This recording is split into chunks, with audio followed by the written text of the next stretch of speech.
In the arithmetic of absolute power, a human life is rarely a moral concern. For most, it is sacred. For a ruler, it is often nothing more than a line item in a political ledger. Imagine a wedding feast where the groom doesn't exchange vows, but instead executes the 12-year-old heir in front of the horrified guests. Imagine a king so cold he simply stops buying food for his own nephews, watching their names vanish from the royal ledgers as they starve in a dark tower. And imagine a sultan who turned fratricide into a literal law of the state, a mechanical silken string slaughterhouse of his own blood. Today we are stripping away the golden masks of royalty to reveal the monsters beneath. We're traveling from the fog-drenched towers of medieval England to the sun-soaked cruelty of Hellenistic Egypt and into the heart of the Ottoman war machine. 3 eras, 1 terrifying question. Exactly how many of your own blood are you willing to bury, just to sit on the throne? I'm your host for a deep dive into history's most chilling power plays. Today we examine the anatomy of a royal psychopath, 3 rulers who proved that kin is nothing and the crown is everything. Welcome to the dark side of the throne. We begin in 1483, London. Chapter 1. Richard III, Anatomy of a Disappearance. To understand the story of Richard III, one must first understand the world into which he was born. Mid-15th century England was not a land of chivalric romances. It was a kingdom torn apart by internal wars, where power itself constantly hung by a thread. In the mid-1400s, the population of all of England was about 3 million people, roughly the size of one large modern city. But who did this country belong to? At the top of society was a tiny group, the high aristocracy, lords, peers, owners of vast estates. There were only about 100 families. 100 families controlled almost every acre of the kingdom. While the nobility amused themselves with lavish tournaments, falconry, and hours of refined conversation over spiced wine, a completely different world festered just beyond their stone walls. Over 90% of the population were peasants, landless, impoverished, and entirely dependent on the whims of their lords. In this shadow world, the average life expectancy barely grazed 35 years, and 1 in 3 children never saw their 5th birthday. Death was not a tragedy here. It was a constant companion, as predictable as the changing seasons. In this brutal landscape of social extremes, a human life was often worth far less than a purebred hunting hound in the nobleman's kennel. It was in this atmosphere, an atmosphere of fear, conspiracy, and endless struggle, that a boy was born on October 14th, 1452, at Fotheringhay Castle. His name was Richard. He was the 12th child of Richard Plantagenet, Duke of York, one of the most powerful men in England. His mother, Cecily Neville, was a woman of unusually strong character. Contemporaries even nicknamed her Proud Cis. To her, children were not just family. They were part of a dynastic strategy. But the fate of this family quickly turned into a tragedy. On December 30th, 1460, Richard's father made a fatal, almost inexplicable mistake. Despite being safely entrenched behind the massive stone walls of Sandal Castle, he chose to lead his small force out into the open fields of Wakefield. It was a perfect trap. The supporters of Queen Margaret of Anjou, the fierce Lancastrians, had hidden their main cavalry in the nearby woods.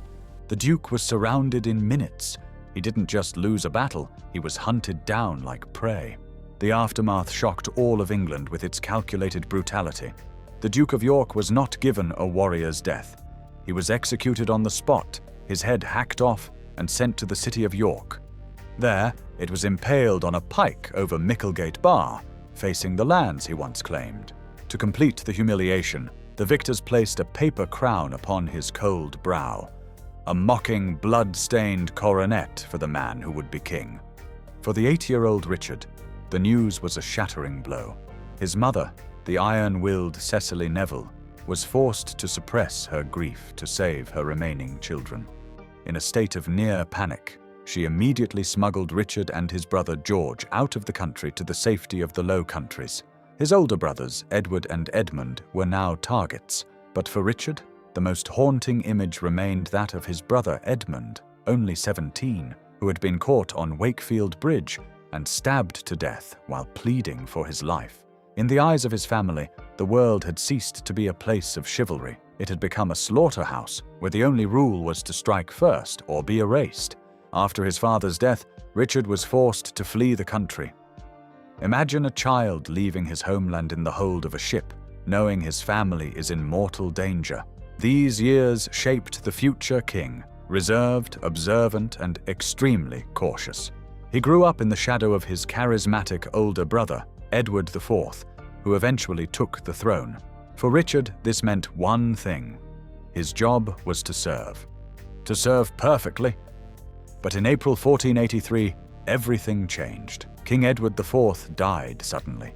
His heir, Edward V, was only 12 years old. Richard was appointed Lord Protector of the realm. Now only one person stood between him and the crown, a child. England had lived in a state of civil war for decades. The War of the Roses divided the country. A weak child king meant only one thing: a new war. Richard exploited this fear. He didn't act like a tyrant. He acted like a man offering the aristocracy a simple solution: order, stability, a firm hand. Young Edward V and his brother, Richard of York, were moved to the Tower of London. Formally, it was to prepare for the upcoming coronation, but the air in London was thick with a new, orchestrated rumor. Just as the boys were being settled into the royal apartments, a bombshell was dropped on the public. The claim of pre-contract.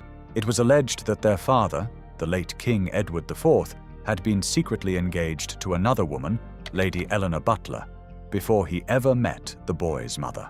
In the eyes of the medieval church, this rendered his marriage void and his children, the two princes in the tower, illegitimate bastards. They were no longer heirs, they were legal obstacles. The Italian chronicler Domenico Mancini, who was in London during these tense months, recorded the chilling shift in the tower's atmosphere. At first, the princes were seen playing in the courtyards, their laughter echoing off the stone walls. But as the legal trap closed, they were moved to inner chambers, deeper and darker. Their loyal servants were dismissed under the cover of night. The guards were replaced with men beholden only to Richard. And then the windows went dark. The princes simply stopped appearing in public. By June 1483, Parliament formally passed the Titulus Regius, the royal title, which codified these claims of illegitimacy into law. With the stroke of a pen, the path was cleared. Richard was no longer a protector. He was crowned King Richard III. But as the heavy gold crown was placed on his head, a single, suffocating question remained: where were the princes? Historians have long debated how the children died. While traditional myth suggests they were smothered with pillows, modern researchers point to a colder detail: the accounting records. The tower's ledger shows that until July 1483, there were regular entries for meat, ale, clothing, and doctors for the princes. Then the entries abruptly stop. No more food, no more clothes, no more medicine. The future kings of England were simply erased from the budget as if they had never existed. Some historians, like Matthew Lewis, suggest that hunger might have been the silent weapon: no blood, no witnesses, no traces. In 1674, nearly 200 years later, workers repairing a staircase in the White Tower discovered a wooden box. Inside were two small skeletons. Their ages, 12 and 9, matched the missing princes perfectly. They were buried without a coffin, without a prayer, and without a name, hidden in construction debris like unwanted junk. The irony of fate is that 500 years later, Richard's own story received a sequel. In 2012, archaeologists excavated a municipal parking lot in Leicester and found a skeleton. DNA analysis confirmed it was Richard III. The analysis by Dr. Joe Appleby and Richard Buckley proved he had severe scoliosis, but also bore the marks of numerous battle wounds. He died fighting to the end. but his memory remains tied to the question asked for 5 centuries. What really happened to the princes in the tower? Chapter 2. Ptolemy VIII, the Bloody Wedding and the Throne.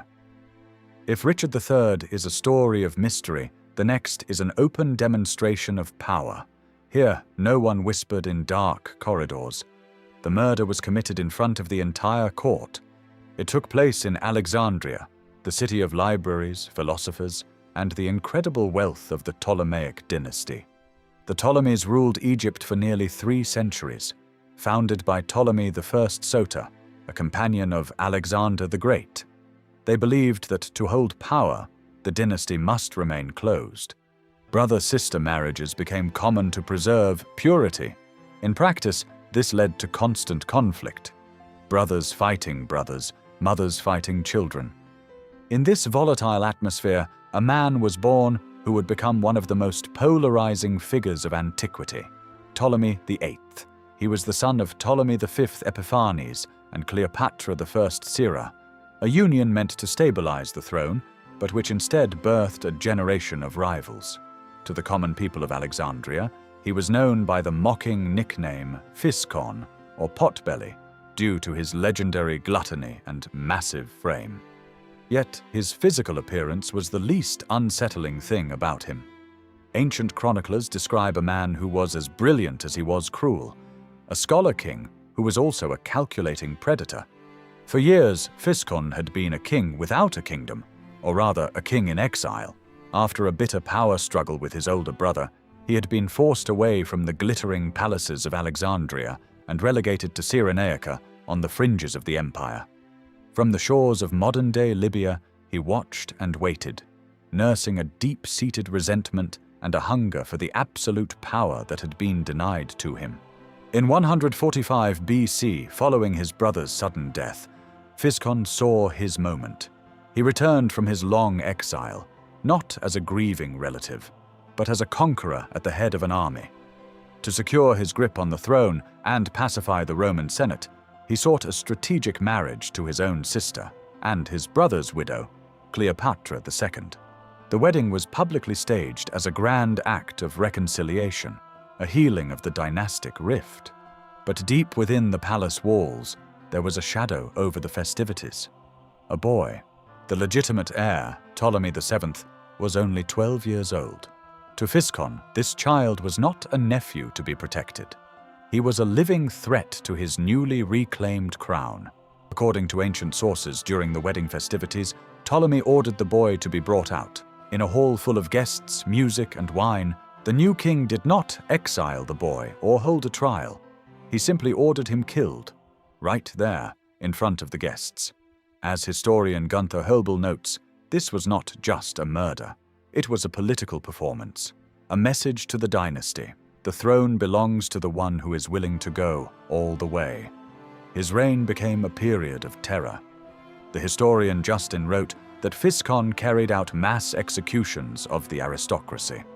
Scientists, philosophers, and scribes fled Alexandria, and the intellectual capital of the world began to lose its best citizens. But the most shocking moment came during a conflict with his wife and sister. He ordered the murder of his own son, Ptolemy Memphites. He had the child's body dismembered and sent the parts to the mother as a birthday gift. Historians like Andrew Erskine and Dr. Dorothy Thompson emphasize that Physcon wasn't just a brute. He was a brilliant, calculating intellectual who used terror as a deliberate tool of statecraft. Ptolemy VIII died in 116 BC, having held on to power through sheer ruthlessness.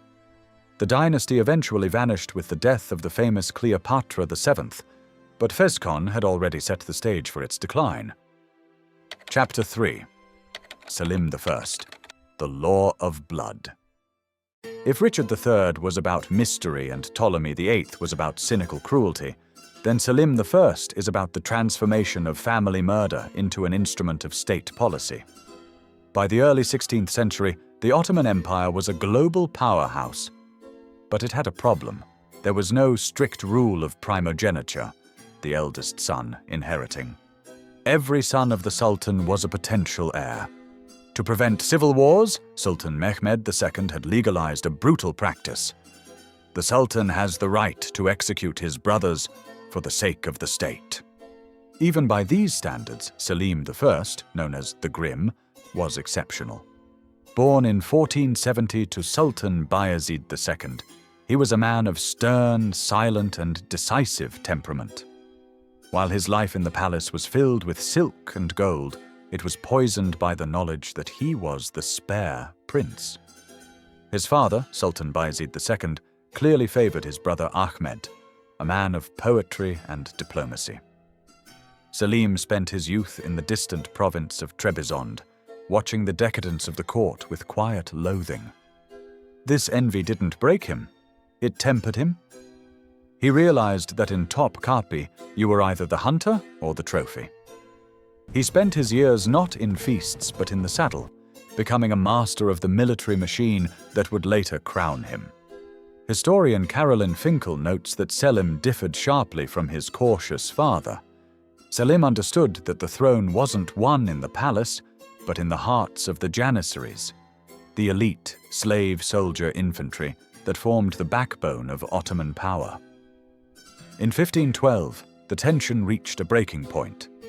Bayezid II, now an old man, had become a dervish king, preferring prayer to conquest. The Janissaries, hungry for war and plunder, saw in Selim a leader who shared their fire. When Selim launched his rebellion, the numerical disparity was staggering on paper. Bayezid II commanded the vast imperial army of nearly 100,000 men.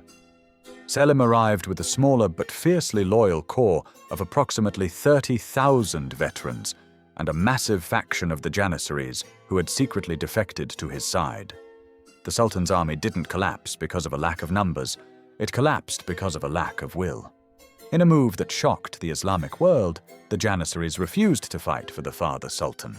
They famously struck their copper cooking pots, a traditional sign of mutiny, signaling that they chose the young wolf over the old lion. This mutiny was more than a change of command. It was the unleashing of a monster. In the 15th century, the Ottoman military was the most advanced industrial war machine of the era. They were the masters of gunpowder, utilizing massive bronze cannons that could shatter any fortification in Europe or the East. But their most effective weapon was terror. Ottoman doctrine often involved the 3 days of plunder. If a city refused to surrender, it was subjected to total destruction once breached. Legends of pyramids made of skulls were spread intentionally as a psychological tactic. As historian Jason Goodwin notes, this army moved like a single, disciplined organism, a sharp contrast to the chaotic nightly levies of Europe. It was this machine that Selim now pointed at his own blood. The final confrontation between father and son was not a battle, but a cold political execution. Realizing his protectors had deserted him, the broken Bayezid II was forced to abdicate in April 1512. In a scene of forced humility, the old sultan blessed his son and prepared for a quiet retirement in his birthplace, Demotica. He set out in a grand procession, surrounded by his remaining loyal servants, part of his famous harem, and a protective escort provided by Selim. But Bayezid never reached his destination. Just 1 month after abdicating, the former sultan died mysteriously on the road. Chroniclers recorded exhaustion and grief, but the world knew better. Contemporary historians, including Colin Imber, points to the high probability of poisoning on Selim's orders. Selim had not just taken his father's crown, he had ensured the old man would never become a symbol for a future rebellion. Having ascended the throne, Selim wasted no time. He executed his brothers, Ahmed and Korkut, almost immediately. Watching the corpses of his blood brothers, he issued new orders. Their sons were to be found, captured, and executed on the spot. No future claimants to the throne were to be allowed alongside him. Ottoman chronicles describe these executions in dry, administrative language. The princes were not killed with the sword. That was considered unworthy of royal blood. They were strangled with silk cords, one by one, methodically. History makes us marvel at Selim's cruelty, but we fail to understand why Ahmed and Korkut, his brothers, remained so passive. What did they hope to gain by watching their younger brother's rebellion and their father's abdication? It was a fatal mistake that cost them and their entire family their lives. They relied on traditional court politics and the favor of their father's courtiers, believing that the ancient hierarchy would protect them and make a choice in their favor. While they were busy negotiating alliances with aging viziers and attempting to bribe army generals, Selim had already transformed his provincial guard into a deadly strike force and, with lightning speed and virtually no losses, secured control of the capital and the palace. By the time Ahmed and Korkut realized that the rules of the game had changed and their father's authority was a thing of the past, executioners with silken ropes were already pounding on their doors. Once the throne was secure, Selim turned the precision of his war machine toward the rest of his family. He earned the title Yavuz, the Grim, not just by killing his brothers, but by systematically hunting down every male nephew and even his own young sons. If he sees that they show a little sign of ambition and little doubt in their father's superiority. Selim created a superpower, doubling the empire's size and capturing the holy cities of Mecca and Medina. He sat on a throne at the foot of which lay a mountain of corpses, including those of his closest relatives and his own children. Selim the Grim demonstrated to the world that there was no room for leniency in the Ottoman Empire. There was room only for one victorious ruler, one who would pay the highest price for power and the throne. Historian Jason Goodwin writes that under Selim, fratricide became part of the machinery of power. Venetian ambassadors described him as a ruler who knows neither pity nor doubt. Conclusion. 3 stories, 3 eras, 3 different worlds: medieval England, Hellenistic Egypt, and the Ottoman Empire. The marble palaces of Alexandria have sunk beneath the sea, and the Ottoman sword has been retired to a museum. But has humanity truly changed? Forms of government have evolved from absolute monarchies to modern democracies, and the silk bowstring has been replaced by more subtle tools of political destruction. Yet human nature remains as stubborn as ever. The same cold calculation we saw in Richard III's eyes or the ruthless ambition of Selim the Grim can still be felt in the corridors of power today.